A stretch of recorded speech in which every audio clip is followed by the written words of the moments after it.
Yoona, past her prime, the fan meeting controversy explodes. Imagine a K-pop goddess whose smile once lit up stadiums packed with screaming fans, now staring at a sea of empty chairs in the very city that crowned her a queen. Could the spotlight really dim so swiftly for someone like Yoona? It's a thought that lingers like a half-forgotten melody, pulling at the heartstrings of anyone who's ever chased the thrill of idol adoration. As the winter chill settles over Seoul in late 2025, whispers of disappointment ripple through online forums and fan chats, all centered on Im Yoon-ah, better known as Yoona, the ethereal member of Girls' Generation whose career has spanned nearly 2 decades of glittering highs, and now, apparently, this unexpected low. At 35, with the poise of someone who's navigated fame's treacherous waves, Yoona's upcoming fan meeting on December 20th feels less like a celebration and more like a quiet confession of the industry's unforgiving evolution. One can't help but feel a pang of empathy. After all, in a world that devours its stars so ravenously, even legends like her deserve a fuller house to echo their enduring charm. Yoona's journey began in the unassuming bustle of Seoul's streets. Born on May 30th, 1990, to a family that would soon trade normalcy for the neon haze of stardom. Scouted at just 13 during an open audition for SM Entertainment, she trained for 7 grueling years, honing not just her dance moves and vocals, but that intangible sparkle that would make her the visual centerpiece of one of K-pop's most revolutionary groups. Girls' Generation, or SNSD as devotees still whisper with reverence, exploded onto the scene in 2007 with their debut single, Into the New World. A track that didn't just chart, it redefined what a girl group could achieve. Picture it. 9 young women in school uniforms, synchronized to perfection, storming the male-dominated charts and igniting a second wave of Hallyu that swept across Asia and beyond. Yoona, with her wide-eyed innocence and effortless grace, became the group's unofficial ambassador, her face plastered on billboards from Tokyo to Taipei. It's mesmerizing to reflect on those early days. There's something almost mythical about how SNSD turned vulnerability into power, their harmonies a balm for a generation navigating their own uncertainties. Yet, even then, Yoona's appeal was more ethereal than fervent. She was the girl next door who made you believe in fairy tales, not the fierce warrior rallying die-hard armies. As SNSD star ascended, so did Yoona's individual orbit, branching into acting that would eventually eclipse her idol roots. Her first foray came in 2008 with You Are My Destiny, a romantic drama where she played a plucky young woman entangled in a fateful love story opposite Jang Hyuk. The role was a gamble for a rookie idol, but it paid off spectacularly, catapulting her from group member to household name and earning her the Best New Actress award at the KBS Drama Awards. Watching her evolve from those tentative lines to the nuanced portrayals that followed feels like witnessing a butterfly emerge, delicate yet determined. By 2012, Love Rain paired her with Jung Gun-suk in a dual timeline tale of doomed romance, demanding she slip between 1970s flower child and modern career woman with equal conviction. Critics praised her emotional range, and fans swooned over the on-screen chemistry that mirrored her real-life poise. Then came Prime Minister and I in 2013, where she embodied a feisty journalist sparring with a widowed premier, lending comedy and heartache in a way that highlighted her comedic timing. It's these roles that make one appreciate Yoona's versatility. She's not just pretty, she's a chameleon, adapting to genres from rom-coms to thrillers without losing her core luminosity. The mid-2010s marked Yoona's bold pivot into more intense territory, proving she could hold her own beyond the saccharine. In 2016's The K2, she stepped into the shadowy world of political intrigue as Ji-yoon, a mysterious heiress caught in a web of assassins and betrayals, opposite Ji Chang-wook's brooding bodyguard. The action sequences were pulse-pounding, but it was Yoonah's quiet intensity, those fleeting glances conveying layers of hidden pain, that stole scenes and garnered her a New Star Award at the Asia Artist Awards. One feels a rush of admiration here. In an industry quick to pigeonhole idols as eye candy, Yoona demanded to be seen as a force. She followed this with the 2019 survival thriller Exit, scaling skyscrapers in a gas attack apocalypse alongside Jo Jung-suk. Her athleticism and raw fear making the film a box office hit that grossed over 10 billion won. These projects weren't mere side gigs, they were statements of ambition, showcasing a woman unwilling to fade into nostalgia. And just when you thought she'd conquered every corner, 2023's King the Land arrived, a frothy rom-com where she played a hotel heiress clashing with a chaebol heir, played by Lee Jun-ho. The chemistry crackled like summer fireworks, propelling the series to top ratings and cementing Yoona as K-drama royalty. It's heartwarming to see how each success builds on the last, like chapters in a personal epic. Yet it also underscores the solitude of solo stardom. No group harmonies to lean on when the applause quiets. Fast forward to 2025, and Yoona's latest triumph, Bon Appetit, Your Majesty, arrives like a lavish feast amid the K-entertainment banquet. This fantasy romance, which premiered on August 23rd, whisks viewers to Joseon-era Korea via time travel, with Yoona as Yeon Ji-young, a 3-star Michelin chef hurled back centuries to woo a tyrannical king through fusion cuisine. Directed by Jung Tae-yoo and penned by FGRD, the drama blends historical grandeur with modern whimsy. Think hanbok-clad royals devouring kimchi tacos under lantern-lit palaces. The sets are a visual symphony. Opulent throne rooms dripping with silk, bustling royal kitchens alive with steam and spice, all captured in sweeping cinematography that transports you straight to the Joseon court.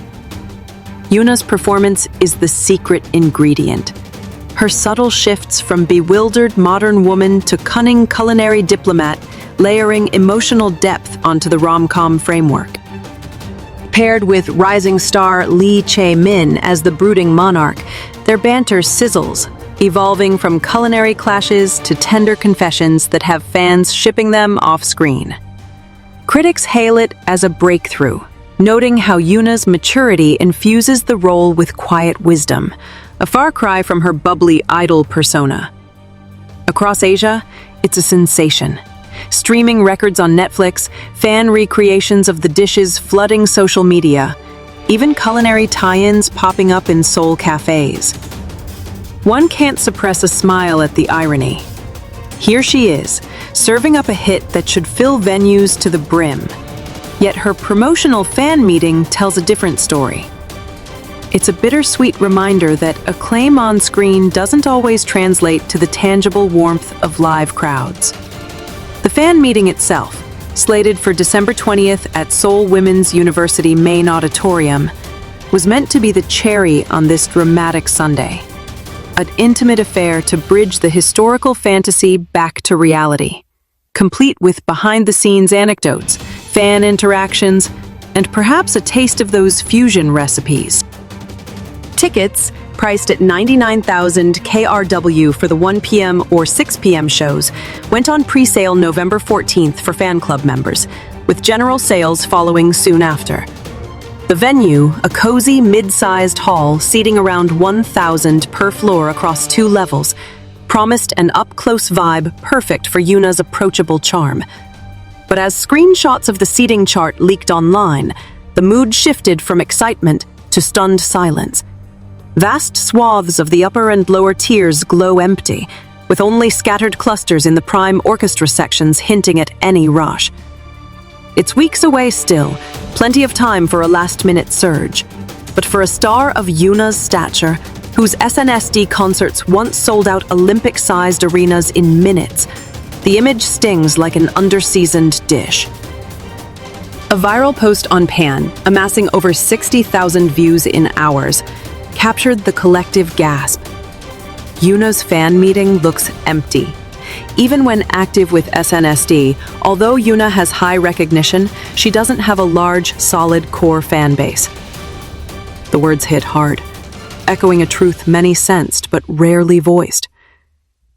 There's a melancholy in scrolling through those comments. It's not malice, but a weary acknowledgement of how fame's facade can crack under scrutiny. Netizens, ever the armchair analysts, dove deep into the why. Their discussions a tapestry of insight and speculation that reveals the underbelly of K-pop's glamour. The consensus? Public adoration and a devoted, wallet-wielding fandom are worlds apart, like loving a painting from afar versus commissioning the artist yourself. Yoona's broad appeal, forged in SNSD golden era, draws casual admirers who stream her dramas and like her posts, but lacks the fervent core that packs venues for album signings or encore stages. One commenter nailed it.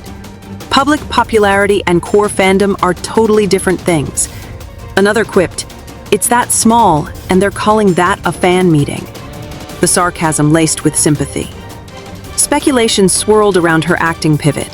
By focusing on scripts over stages, has she drifted from the music-driven loyalty that binds idols to fans? Maybe it's because Yoona shifted more toward acting. Taeyeon still has a really solid core fandom, read one poignant thread, contrasting Yoona's trajectory with her bandmates' ongoing solo music releases that keep Taeyeon's sones mobilized. It's a fair point.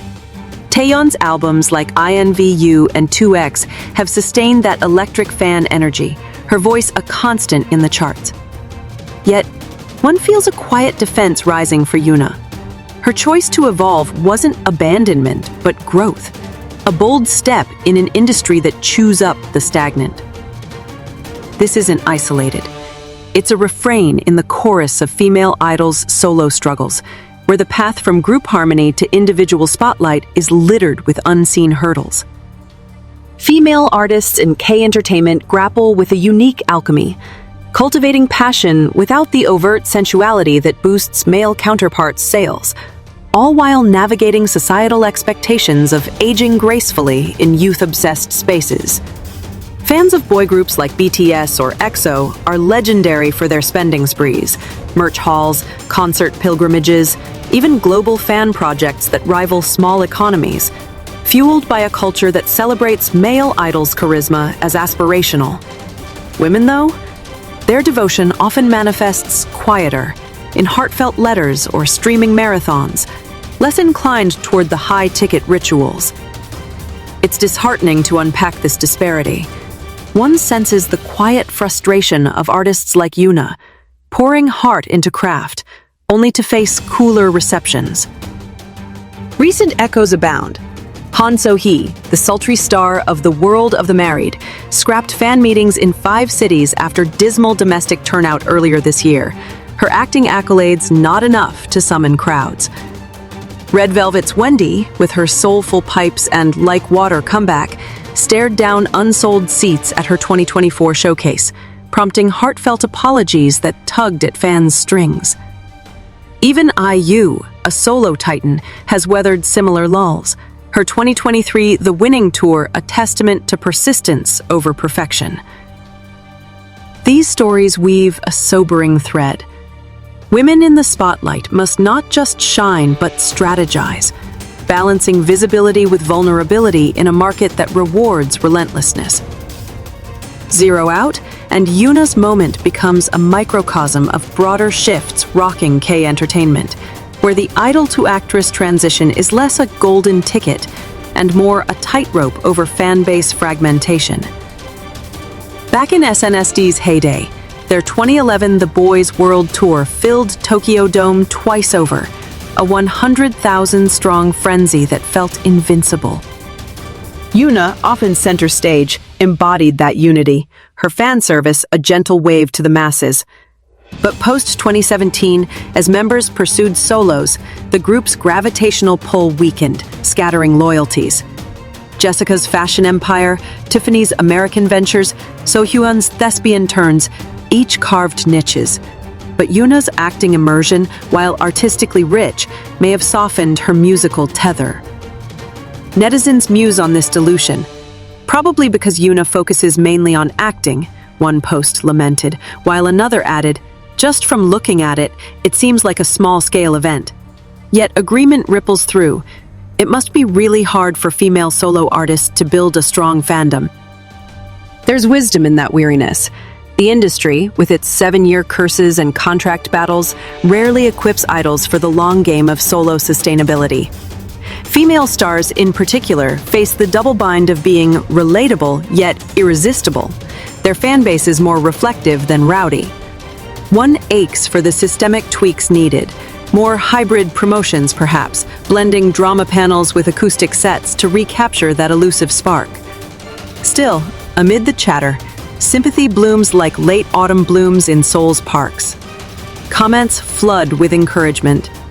Yoona ani, we've got you, quality over quantity. Or, this drama alone is worth 1,000 empty seats. Her talent speaks volumes. It's touching, this digital embrace, a reminder that true connection transcends ticket stubs. The pan thread, sparked by that stark seeding screenshot, didn't just viralize shock, it ignited reflection on career longevity. At 35, Yoona's blended empire, singing cameos in SNSD reunions, modeling for luxury brands like Dior and Innisfree, even her subtle philanthropy through SM's initiatives, stands as a masterclass in reinvention. She's voiced support for animal welfare, donated to disaster relief post-2024's typhoons, her quiet generosity a counterpoint to the glamour. In Bon Appetit, Your Majesty, her character's culinary ingenuity mirrors this, transforming constraints into creations, much like Yoona alchemizing solo challenges into deeper artistry. The drama's plot, with its themes of adaptation and unexpected alliances, feels prescient. Ji Young's modern flair upending royal norms, just as Yoona upends expectations of what a former idol can become. As December approaches, the air thickens with anticipation and what-ifs. Will a late fan wave fill those gaps, drawn by the drama's buzz or sheer loyalty? Or will it underscore the new normal, where even icons host boutique gatherings over blockbusters? Either way, it's a humbling pivot, highlighting how K-pop's ecosystem favors the fresh-faced over the seasoned, the group roar over solo whispers. Comparisons to Taeyeon's Sting, but illuminate. Her 2025 mini-album Spark debuted at #1. Her fanbase a well-oiled machine of streams and sold-outs, sustained by consistent releases that keep the emotional pipeline flowing.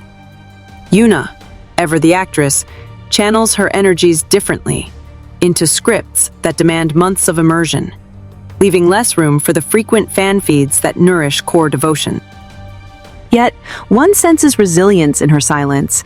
No public pleas, just poised Instagram glimpses of rehearsals, her smile unwavering. It's inspiring. That grace under scrutiny, a lesson in dignity for anyone chasing dreams in fleeting lights. Broader conversations sparked by this incident ripple into the industry's fault lines, exposing the gender chasm in fan economics. Male idols events often balloon into multi-city spectacles, their supporters funding light sticks that glow like city skylines. Women? Their gatherings lean intimate. The spending gap a quiet inequity rooted in cultural norms. Men as providers of spectacle, women as muses of subtlety. Studies and anecdotes alike paint this picture. A 2024 industry report noted female-led concerts averaging 20% lower attendance than male counterparts, attributed to everything from marketing biases to fans' differing priorities. Han So-hee's cancellation saga earlier this year, axing tours in Busan, Daegu, and beyond after Seoul's tepid response, echoed this. Her nevertheless heat hadn't hardened into habitual turnout. Wendy's hurdles with Red Velvet's scaled-back 2024 FanCons similarly spotlighted the post-group slump. Her powerhouse vocals undimmed, but her solo pull tested. Even powerhouses like Twice's Nayeon face it. Her 2025 NA tour sold briskly in Asia, but lagged in secondary markets, prompting hybrid virtual add-ons. These tales aren't failures, but flares, signaling the need for evolved strategies. Fan-voted set lists, affordable tiers, or drama idol crossover events that lure casuals into converts. Yoonah's case, though, carries extra weight, a bridge between eras. SNSD legacy as K-pop's vanguard, pioneering concepts like G's Bubblegum Rebellion or I Got a Boys genre mashups, looms large, their influence etched in every girl group debut since. Yoona, as the nation's fairy tale princess, embodied that accessibility. Her CF Queen status, over 20 endorsements yearly at peak, making her a cultural staple. From Lotte duty-free ads to her 2024 ambassadorship for Amore Pacific, she's woven into Korea's daily fabric. But solo, that broad net catches admiration, not always attendance. The fan meeting's tie to Bon Appetit was savvy, promoting amid the drama's peak with teasers of royal recreations and Q&A on those time-slip twists. The plot's allure, after all, lies in reinvention. A chef queen subverting history through flavor, much like Yoona subverting idol tropes through depth. Lee Chae-min's King, with his arc from despot to devotee, mirrors the fan dynamic, initial resistance melting into rapture. Scenes of clandestine kitchen trysts, where fusion bites spark forbidden sparks, have birthed memes and mukbangs galore. The show's OST, Yoona's cameo vocals on the title track, climbing charts. It's a hit by every metric, 16% premiere ratings, global top 10 on Netflix, yet the disconnect to live engagement baffles. Perhaps it's the acting focus. Fans adore her on-screen, but crave the idle interactivity of games and aegyo that's scarcer now. Reflecting deeper, this downfall narrative feels premature, a media mirage masking Yoona's quiet ascendance. At 35, she's in her prime, mature enough for roles demanding gravitas, youthful enough for romance leads. Her 2025 schedule buzzes, whispers of an SNSD subunit comeback, modeling gigs at Paris Fashion Week, even a potential Hollywood audition floated in Variety. The empty seats?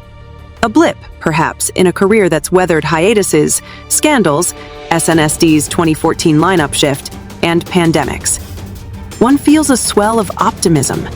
True icons don't fade, they adapt, like the drama's heroine whipping up survival soufflés in silk robes. Netizens' sympathy threads brim with this. Uni's talent is timeless, one event doesn't define her. From SNSD Empty? Never. This is just a cozy vibe for true Yoon addicts. The term Yoon addict, coined in her exit era, endures, a niche but devoted clan trading fan cams and theory vids. Compared to Jessica's fashion-forward fans or Tiffany's stateside supporters, Yoona's are dreamers, poets penning fanfics of her as eternal muse. Ultimately, as snow dusts Seoul's streets come December, Yoona's fan meeting will unfold not as defeat, but dialogue. A chance for her to connect unfiltered, sharing laughs over drama bloopers or SNSD throwbacks. The venue's intimacy could amplify that magic, turning sparse seats into sacred space.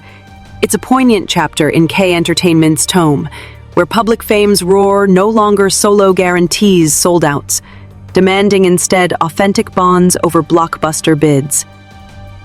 For female stars, it's a call to arms. Diversify, yes, but nurture those core flames too. Yoona, with her unyielding elegance, seems poised to lead this charge. Her next role? Rumored historical epic with Gong Yoo, already stirring buzz. In an industry of transience, her longevity whispers permanence, a gentle rebuke to the downfall doomsayers. And as fans clutch tickets or stream from afar, one can't shake the warmth. Icons like her don't fall. They simply learn new ways to soar, leaving us all a little hungrier for the encore.